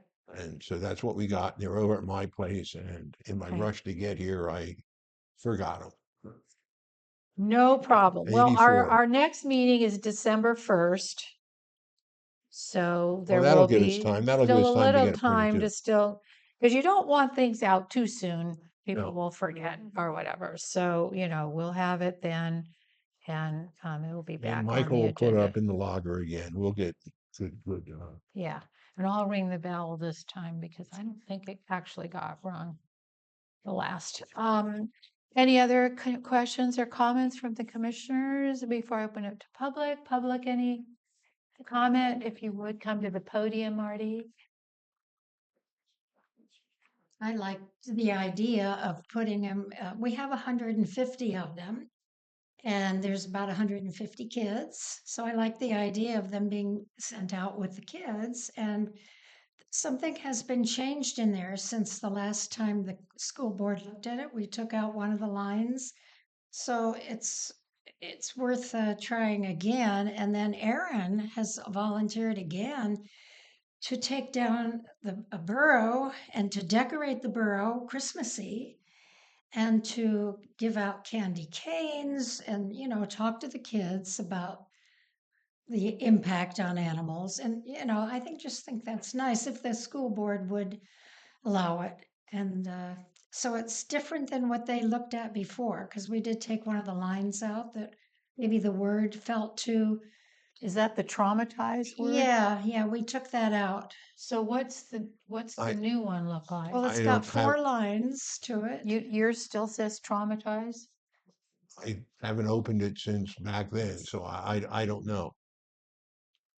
Oh, yeah, the traumatized is still in there. It was another word evidently that we It took used to out. say chimes instead of crimes, Crimes, that was the word, crimes. but, Oh, if you really it does say chimes now. Yeah. Instead of fines. really instead want of the crimes. school to embrace it, you might make a particularly child-friendly one.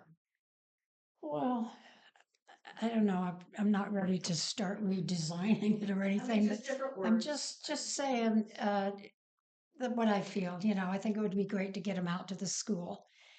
And you can't talk to Deanne because she goes along with what the school board says. So we got to go to the school board. And then December, we wouldn't want them out before December, just before their vacation, kind of middle of December, maybe. I can see the issue being that kids don't really have a lot of control over who's doing fireworks. That's right.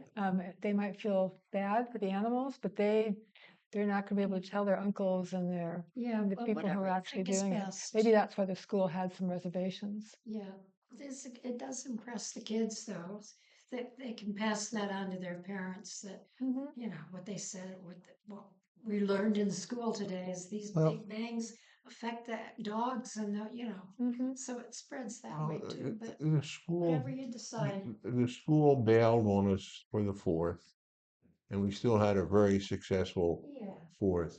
And I think that if we do what we did, make it community oriented, and particularly if messages go online, the social media, and I think the printing, I don't remember whose idea it was. It wasn't mine. To print it on the back of your jingle was really a good idea because people were reading it in the locker. The men were reading it, and the women. Just take them home and show them to the parents. Yeah. Well, we So- will have a vacation recreation here at the park for Christmas vacation. There'll be a recreation Oh, wow. program. The camp. So we have the camp. So Mhm. we'll have some control there, and that'll probably happen at, December 22nd. So that would even that'd give be a very, very that would give timely. enough children. There will be enough children at that we could give Yeah. those out if it doesn't work out with the school. Yeah. I think it was very successful without the school because it was amazing how many fewer fireworks we had. Boy, it was That's what I quiet. heard. It I was heard. quiet. I heard one fireworks, and it wasn't the big, heavy booms. It was a little firecracker, the little mm. ones, and it was over here somewhere. Mm. But that's the only one I heard, and that was late at night. That was like 11 p.m. or something. Mm. So Okay. people were aware. Well, the last line of the ordinance, where is it?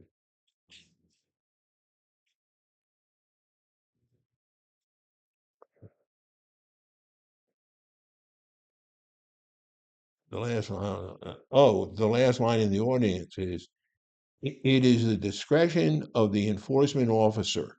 In the discretion of the enforcement officer, any person who violates any provision of this chapter shall be guilty of either one, a misdemeanor and punishable by a fine not exceeding $100 or imprisonment not exceeding 20 days, or two, an administrative fine as may be set by the council by resolution from time to time. So that's serious penalties, Mhm. you know, and I think it really had an effect. I'll still ring the bells of the Presbyterian Church. And I will ring the Catholic Church bells at 9 o'clock. Nice seeing Because you, I will Marty. be here. Thank you, Marty, for your work on this. Any other questions, comments, or concerns from commission? Horse ordinance, yeah. Okay, let's move on then to our horse ordinance discussion. Uh, Um, okay, I'm going to discuss it. My feeling is we got this email from Ken Swatsky just now before the meeting. I suggest we bring this back, announce it on the agenda, perhaps get it on local social media, that the horse agenda is coming before the Public Safety Commission on the December 1st meeting, because the horse people are going to want to be involved in this. And they're going to, and I think we want them involved because they're the most experienced with the animals. And so far, I have seen no problems with the horses anytime ever in my 44 years here. Do we know where this came from? Why this is coming before Well, us? why it came is because when I put this on the agenda, because I saw that it was supposed to be on the next agenda, it was a future agenda item. So I went to Tony quickly. So she and I looked through all the past ordinances about large animals. What I thought Mr. Sawatsky's issue was at the parade that the large animals that he had contracted with to carry the, I don't know, they were Clydesdales or something that were carrying a stagecoach through in the parade, that there was a problem with how they were directed to go to the beginning of the parade. So that's why I picked out that particular ordinance that talks about horses and large animals on streets. Then I find out that no, because we saw this ordinance, but I said to Tony quickly, this is not the issue that there's large animals on people's property. Well, apparently it is. I misunderstood what Yeah, I would need What more was- background as to why this is coming before us, why what we have now is not adequate, what the problems are. I mean, This is generated by Kent only. Mm. And how it started was Kent at public comment before one of our sessions back in the summer, I forget which one, made a comment about that horses were dangerous or something, needed regulation. And he mentioned the ordinance, and I said, the first thing we have to do as a commission is get the horse ordinance. Well, it turns out the horse ordinance is, the existing horse ordinance is two sentences. Two sentences. And then tonight, sitting before us is this lengthy, seeing the pack.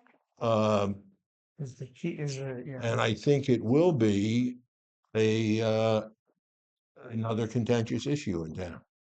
And I just want us to be fair from the beginning of it, and I don't want us to become draconian because people have imaginary perceptions. I don't know, that's an oxymoron, but imagination is running wild because there are horses around the area and so on. I happen to think it's a lovely part of Blue Lake having horses, a horse-friendly town. I like it. Yeah, I don't want to cast any aspersions on anybody, but I do need to know as a commissioner what we're being asked, why we're being asked to do it. If it's one person, if Kent Sawatsky is the person who's making the request, he needs to come and make that request to us. Well, you see, Ken has already gone to somebody else, Julie Christie? Narrow Razor McGill. Yeah, Gmail. I don't Julie know. I don't know what Juliana. her Yeah, connection is. my or anything. recollection is that the original complaint was during Annie Mary days. Yeah. There was horses on the on that wooden bridge. Right. There were horses that were On the Powers Creek yeah, on the Bridge Powers going Creek over. Bridge, essentially, which possibly could be outside of proper use or ordinance use, when they should have stayed on the street and just come that way, the long way, if that's. And I didn't know about any complaint of his about keeping of animals in town on the correct property according to the ordinance until just now. Right. Me too. That was So, that was exactly how Oh, I I'm felt, sorry. Ted. I'm So sorry. I agree. Mine I think mis- should be moved to the next agenda. All right. We need more information. Just looking at the well, ordinance we tells me can put it nothing. on the next agenda, and we can ask Kent to clarify what the issue, we can mention that. And if We it's a understood the one-time original issue, issue to be horses on the sidewalks or on an improper path, Right. on an unauthorized path. Exactly. And now you're saying this is about People keeping people keeping the animals, animals in their right, property or right. something. which I have to say from my point of view is, well, if you think of somebody as keeping an animal improperly against the ordinance in town, you should file a complaint with City Hall. To me, it's not a public safety issue. Mm-hmm. It's a property usage violation. Right, because An we have enforcement the issue. ordinance in place. We have this in place. Right. This is, We're just going to go by the that. horses on the town streets, sidewalks, yes, that's a public safety issue. Horses in somebody's yard or whatever, that's a land use issue. And if it sounds like there's a violation of the ordinance, that's an enforcement issue. Right. It's not really, What we can do about it. Exactly. Right. Well, we can put it back on there and see what happens. I know in the winter times, Mr. Sawatsky is usually out of town, but we'll see. We'll ask him to come. The existing ordinance, chapter 10.07, miscellaneous, writing of section 10.07.020, riding of horses on sidewalks prohibited. I've never seen a horse ridden on a sidewalk in this town. I've seen them on streets, certainly, Mhm. but Yeah, they're on our always under trail. control. I've never Mhm. seen a horse out of control. Well, we were trying to find something that addressed what we thought was Mr. Sawatsky's concern. That's what we were trying to find, and that was all that we found. Right. Because we thought the concern had something to do with horses on city streets or trails. And or on something the like street, I've never seen a horse in violation of the second sentence of Well, this no, ordinance. that wasn't his complaint. His So we're- complaint That's- was the horse on that bridge. I And remember. we can ask him to clarify that, but I Okay. remember him, that was his original beef. I don't remember that. I thought his beef here was about the horses moving too fast on streets and so on. No, I don't No, think okay, don't have I enough could be information wrong, to but show. that's Okay. okay. We will add this to our another I just- discussion. And we will request to get more information and a clear presentation of what we're being asked. Okay. From applicant, we'll call him. Okay. All right, report from Public Safety Commission liaison and staff. We really don't have staff. Does the liaison want to make a presentation at all? He's staff. Oh, that's true. We do have No. staff. He resigned. So, I did just want to share that, City Manager Jill Duffy is, reviewing our emergency response plan. And, I think our text message or our Facebook message that we talked about with sandbags and whatnot was part of her efforts there. And she's also exploring possible mutual aid scenarios between us and various local and regional agencies. So that's something that's going on.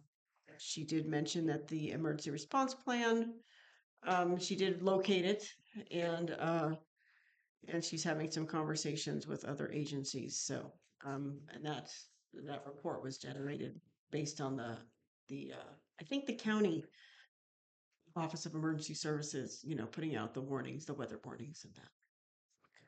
So that's something I do have, and then we could chat about the flood fighting workshop that happened was it last month? Now I'm starting to, my days are running together. Yeah. I think it was last month. It was I attended the Right. first half, which did not involve actually filling sandbags and building barriers, but it was all more the book learning part.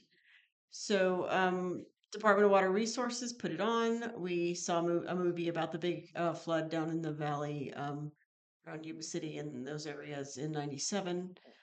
We learned about different ways to shore up levees and various earthen barriers, the different types of breaches that can happen in those, and different ways to use sandbags to try to strengthen those during a flood event, typically.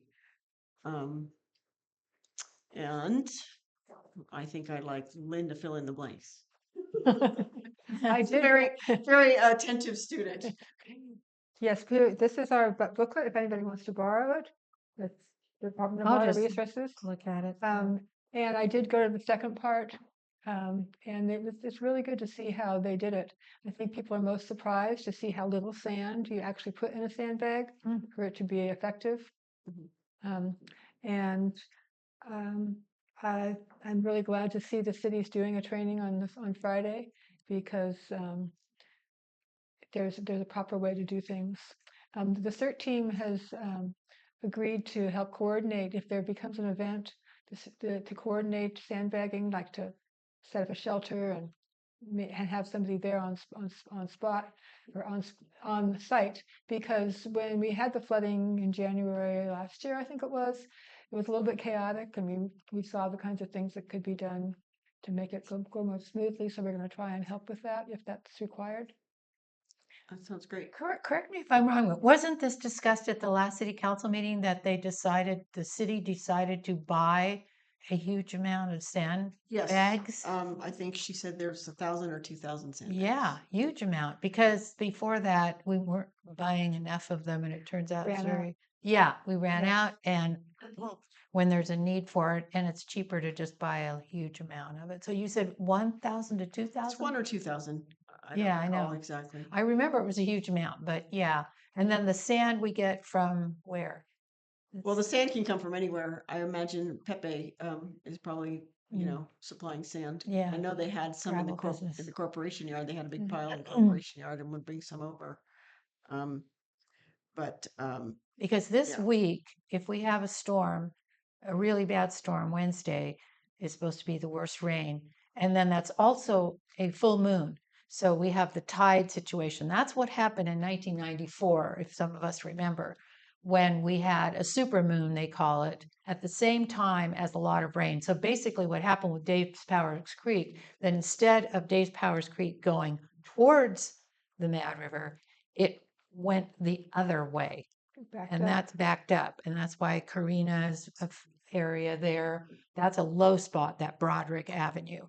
And Sherman and I were going up and down talking to the people there, because Carla's house, your friend Carla, her house had a layer of water, and her little girl was playing with her Barbies in this water. And we told Carla and her daughter, you guys need to leave, because we don't know what's in that water. It might be sewer. It was really serious. So that's a low spot.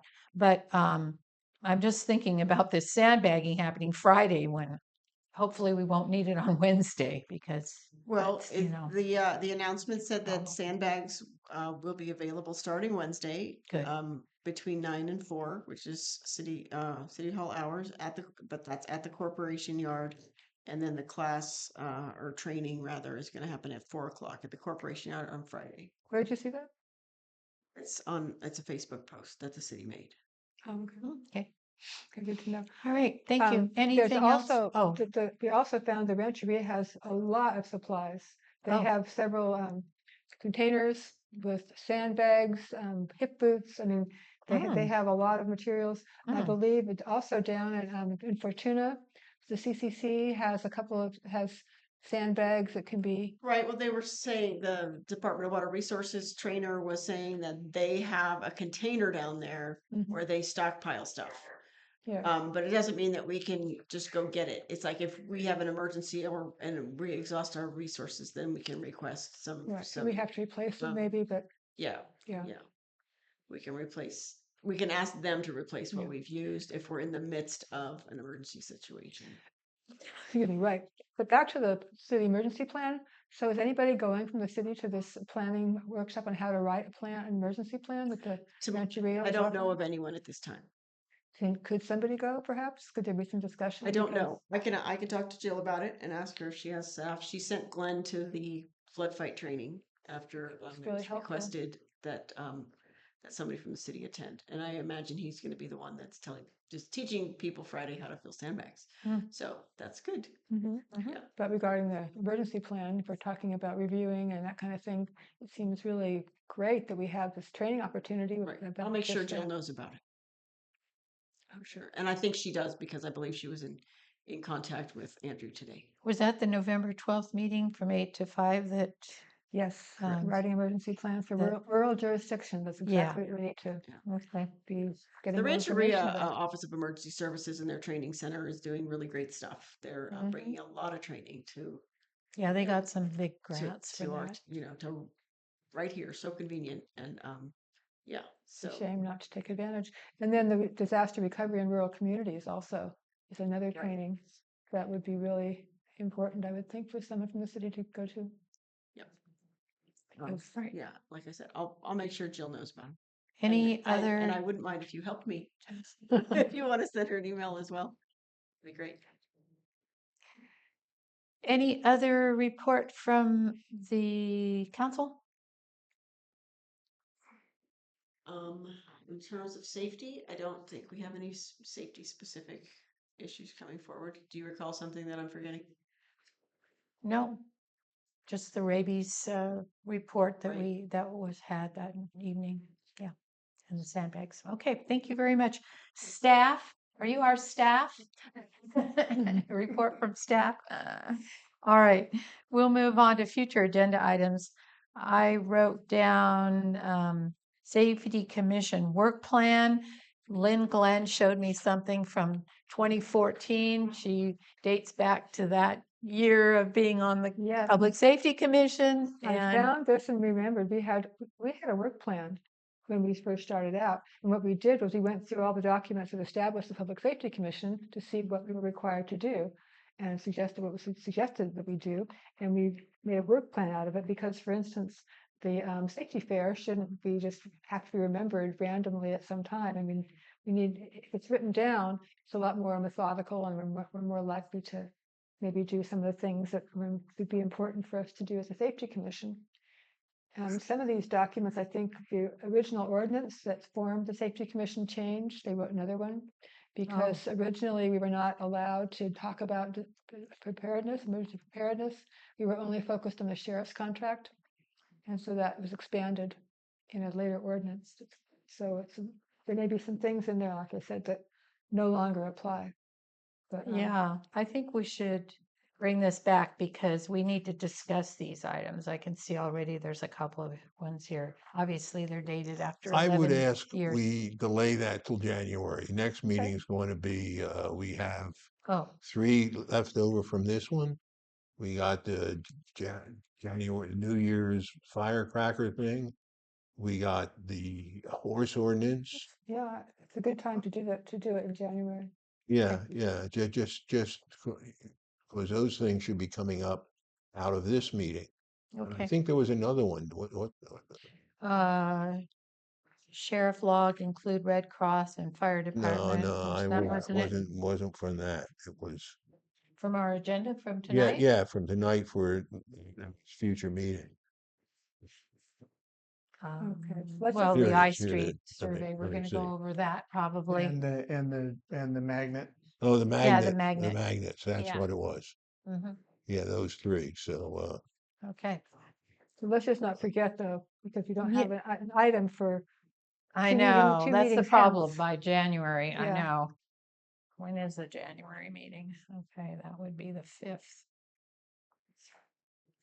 All right. So also I would like somehow I would mention to Adeline that it'd be helpful, I think, if the agencies that we are asking to come check in got the agenda emailed to them and the packet at the same time as we got ours. So it would be a reminder for the meeting and they would know what's being discussed. And it just seems since they're on the agenda, it would be a courtesy to do that. Hmm.